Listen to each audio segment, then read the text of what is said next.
In this video, I'll show you how to factory reset your TCL television. First step is to press the home button on your remote control. Then you should select Settings. Then select System.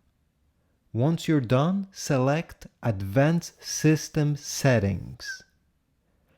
Then select Factory Reset. Then you can choose Select Factory Reset Everything.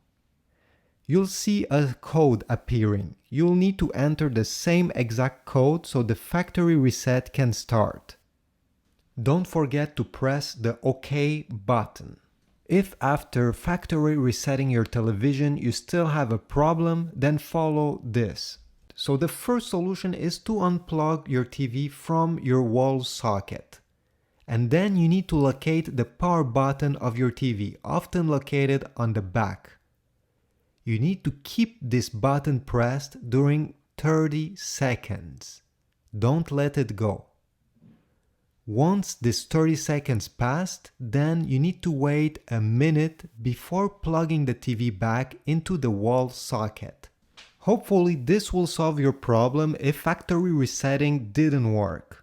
Thanks for watching this quick tutorial, and please like and subscribe if this was helpful. See you in the next one.